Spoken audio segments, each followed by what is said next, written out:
Okay, I'd like to call the Claymont City Board of Education regular meeting for November 10th to order, please. Roll call. Ms. Campbell? Here. Mrs. Grandison's here. Mrs. Host? Here. Mr. Peters? Here. Mrs. Wolf? Here. Okay, 6 o'clock. Please rise for the Pledge of Allegiance. I pledge allegiance to the flag of the United States of America and to the republic for which it stands, one nation, under God, indivisible, with liberty and justice for all. Our vision as a district is to provide each student an opportunity for a lifetime of success. Our mission is to create an environment that nurtures, develops, and empowers each student. Our next meeting will be December 8th at 6 p.m. here in the administrative office. Are there any addendums, additions, or corrections to the agenda? I will make one, and I want to put under accommodations. Mrs. Henry just came up, and the Claymont Middle School received the Bronze PBAS State Award. So I just stole the thunder of accommodations to put her on the agenda, but Okay. Any other? Then I need. As a spelling correction, I don't know, do we need to do it here or just? which one? Me and that girls basketball, it's N-A-N-E. instead There's of only N-A. 2 N's, not 3 N's. Yeah. N-A-N-E. Okay. Okay, I need a motion to approve the agenda with the corrections and additions. So moved. Second. Saul, Martha and Saul. Okay, roll call, please. Ms. Campbell? Yes. Mr. Peters? Yes. Mrs. Grandison? Yes. Mrs. Host? Yes. Mrs. Wolf? Yes. Okay, and with those additions and corrections, I need a motion to approve the agenda. Make a motion. Lois, Second. Saul. Roll call? Mrs. Grandison? Yes. Mr. Peters? Yes. Ms. Campbell? Yes. Mrs. Host? Yes. Mrs. Wolf? Yes. Okay, accommodations. Accommodations. So the Claymont Middle School staff, they had their Mustang Mania. That was back in October. Right after that event, Miss Campbell emailed me and said, please put this on the agenda because it was a fantastic event. So want to commend the middle school staff for their Mustang Mania. So Mr. Watkins, please pass that along to your staff, please. Also, though, to the parents and the students, because so many of them were there to join in that. And I thought that was outstanding to see so many families come in and enjoy that together. Almost 200. Yeah, I saw that. Yeah. Yeah, that's very cool. Next, we have Jock and Lois Grandison. So thank you to Jock and Lois for a donation of $500 because they're picking up the busing for the Link Up Live Orchestra. So we've been able to participate at the lower levels before where kids have gone up to the PAC to attend and see the orchestra. So thank you very much for picking up the busing cost for that. You're welcome. Callie Wallace, she finished 8th at the state cross country meet. Just on that, she's a 3-time first team All-Ohioan. So hopefully her next year, as her senior year, she'll even do any better. Emma Dotz received her American FFA award or degree. That was at the national convention earlier on this month. So congratulations to Gemma. The football team, obviously for making the playoff, for them to play over there at Youngstown against Liberty. So it was nice to see our stands almost completely full. And so we traveled well for that. Allied Machine and Engineering Corporation, thank you to them for making a $5,593.75 donations to the Project Lead the Way. And Claymont Middle School that Mrs. Henry was a part of last year with the PBIS, Positive Behavior Intervention Supports, receiving the State Bronze Award. So that's a huge accomplishment for them as well. Okay, thank you. Do we have any public participation requests? I did not receive any. None received tonight either. Okay, administrative reports. Does anybody have anything additional to add to their reports? Andrea, on your report in that PowerPoint, I couldn't get my camera to scan the hummus. It So if you could actually just email that to me, I would really I'd appreciate that. Thank you. Or give it to Mr. Host. That would be great. I wanted to make it. It sounded good, but I couldn't get the thing to work. So any other board members have anything? Okay.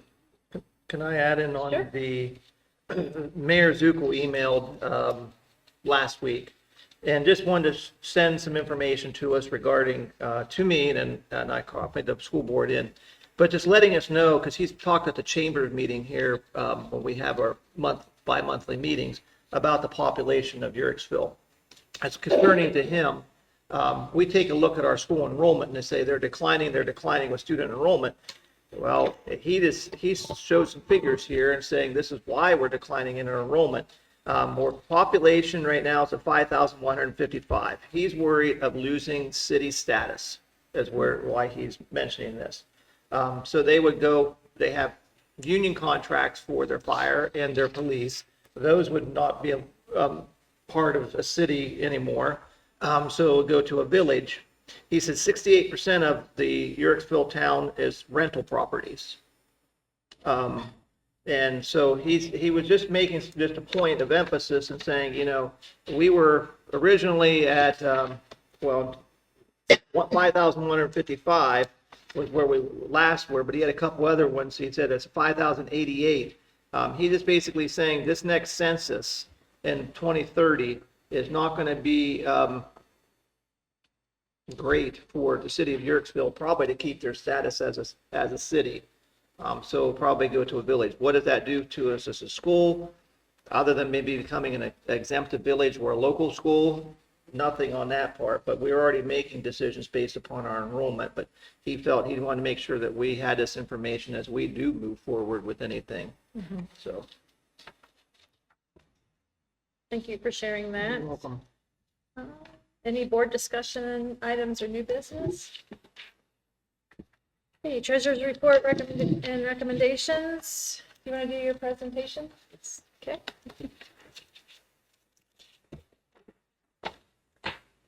So we're looking at October, 4 months into the fiscal year.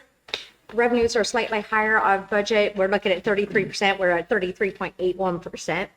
That's 2% lower than last year at this time. Where interest is $122,000 this year up through the fiscal year. Updates were made for the disadvantaged pupil impact and the transportation. That always happens on the second payment from the foundation in October. And with those, we've seen even more shifting of the funding to the guarantee part. And a lot of that has to do with the enrollment, because the enrollment numbers triggers a lot of those payments. And in expenditures, we're just slightly under at 32.66%. That's 10.93% higher than fiscal year 25. And the reason being is in that next sentence, because 82% of our expenditures are salaries and benefits. And that's highly due to having the 3 payrolls in October, when last year it was in November.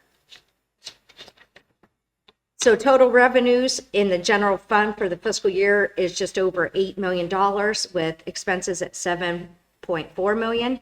We had the October deficit of $736,000. That's largely because of that extra payroll. So we're still sitting at a surplus of $610,000 through the fiscal year and 128.35 days for our true days cash. In October, we had total reimbursements for federal and state of almost $211,000. And as I put in the update, you're still seeing some fiscal 25 reimbursements coming in because they extended it this year. Usually we have to have everything expended and a final expenditure report done by September 30th. But this year they had extended it to December 15th, I believe it is. Or it's in December, either the 15th or the 31st. But that's why we're trying to spend some more of those, because they were wanting the carryover to be less this year. And for October, our national lunch program was almost $122,000. So for all fund balances at the end of October, we were sitting at $8.9 million.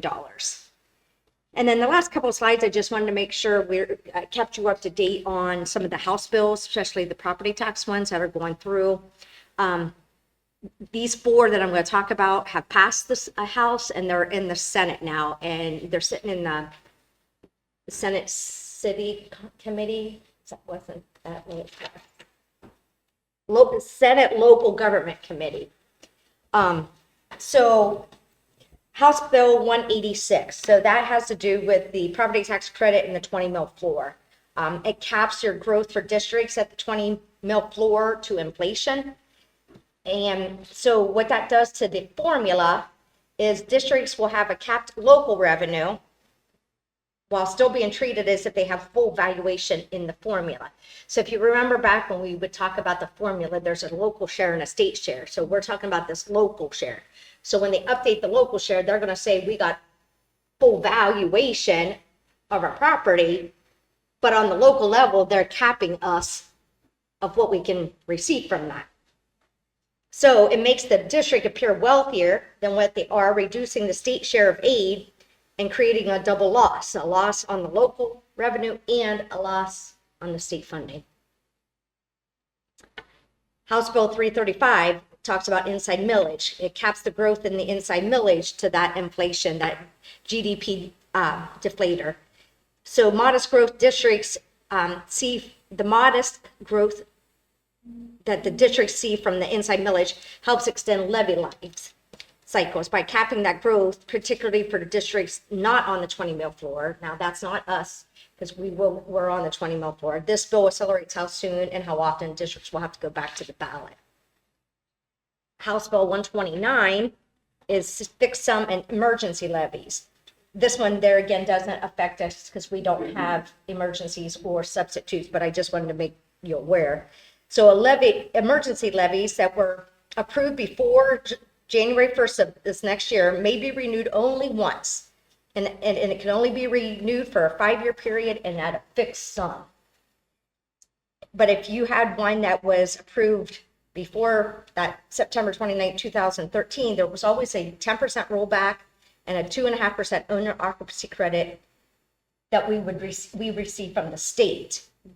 Well, that can only be for one renewal. And then after that, rollbacks go away.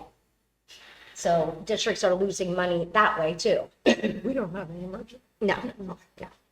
Substitute levies, they can't be renewed at all. So they're done at expiration. The 20 mil floor, the emergency and substitute levies approved before January 1st will be included in the 20 mil floor beginning in the 2026 cycles. So all new fixed sum levies are included in the floor. So when we were talking about that 20 mil floor, so anybody that has those emergencies are now going to be counted in there when they've never been.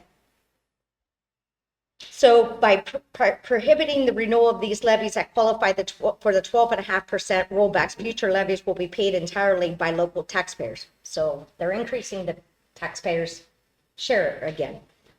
Districts will eventually need new operating levies, but at a higher cost to voters since rollbacks will be eliminated. So, they're wanting to get rid of or lower the burden on property tax owners, but with this, they're actually going to be increasing it. Makes a lot of sense, doesn't it? Very much so.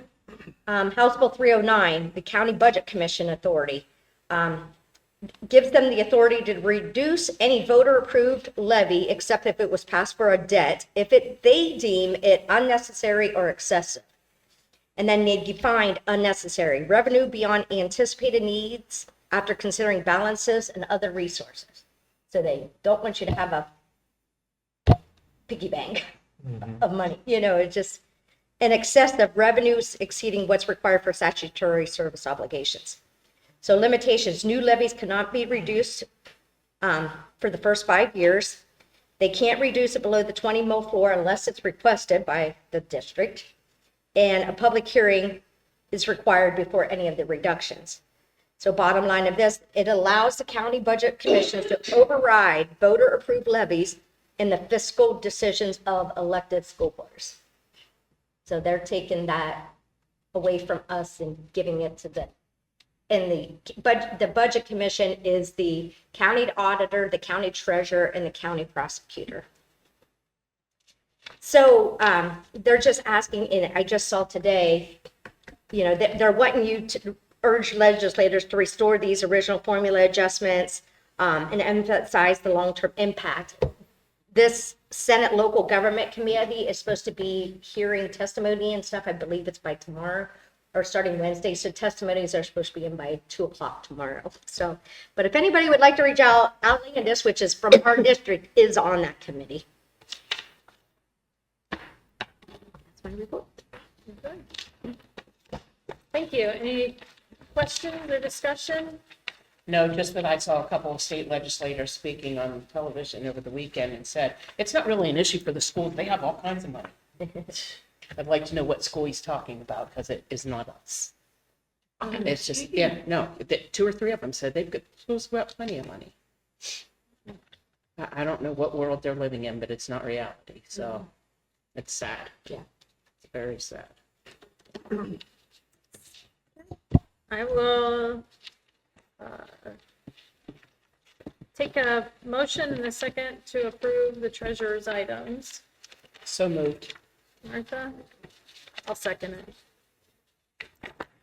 So we have the financial report for the month of October, the payment of bills for October, the minutes from the regular board meeting of October 13th, to accept the donation from Allied Machine. And there was also a then and now certificate in your packet. Any discussion? Roll call. Ms. Campbell? Yes. Mrs. Host? Yes. Mrs. Grandison? Yes. Mr. Peters? Yes. Mrs. Wolf? Yes. Thank you. Superintendent's recommendations? You need a motion, or you just want to go through the list first? You can go through the list Okay. first, and then we'll do the motion.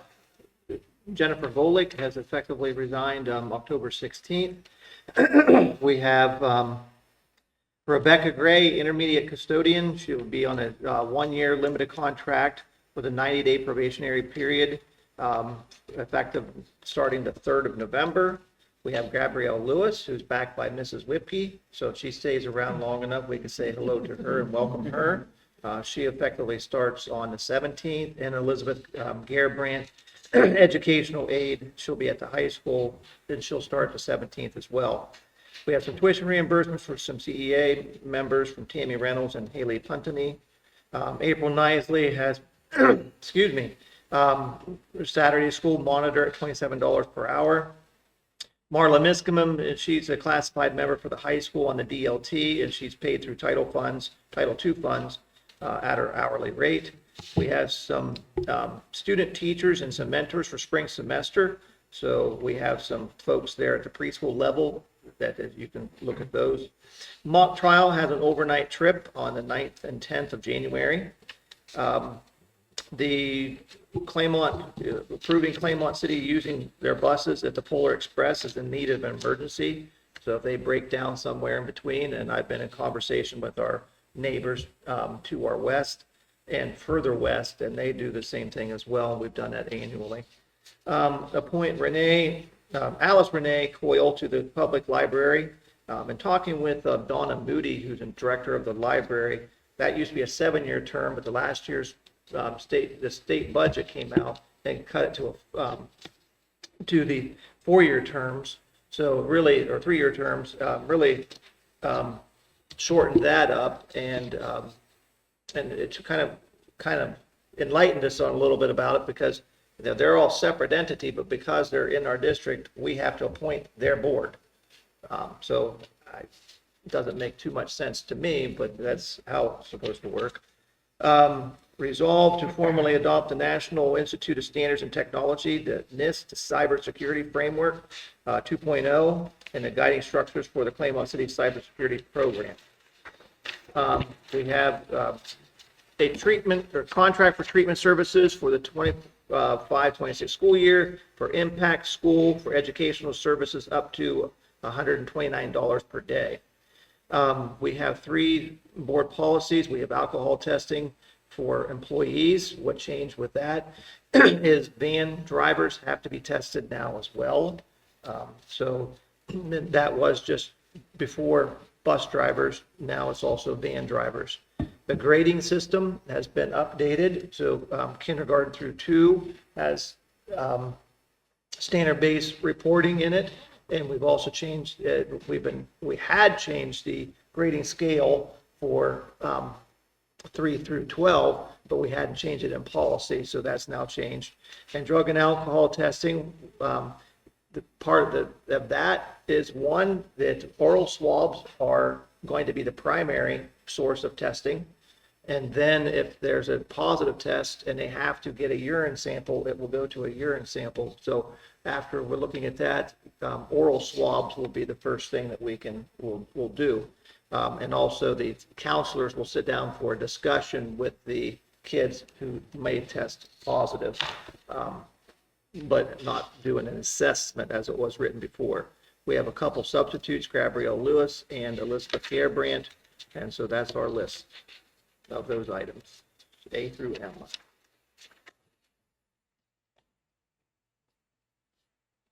So I need a motion and a second in discussion. How are they substitutes if we're hiring them to be staff? How does that work? If they were What do I- being used this week. Oh, this okay, week. I'm like, wait a minute, Sub this week, Okay. and then next week. then they Right. actually officially start. This Officially is start. prior to, okay. I have a question, though. The drug and alcohol testing for safety sensitive, is that, you're in a random pool with Yes. that? Okay, so we are too, I just wondered. Yeah, I'm not sure what the actual poll amount is, but it's a random Yeah. poll. Okay, I need a motion and a second to approve the superintendent's recommendations. Saul, I'll second that. Martha.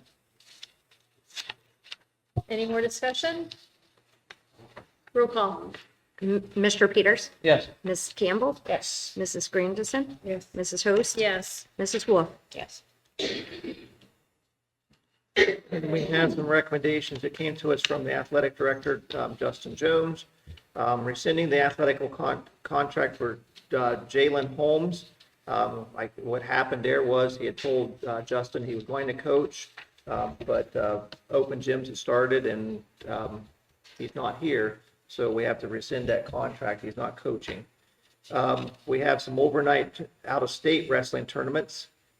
We have Paris Graham, Wheeling, and also Top Gun.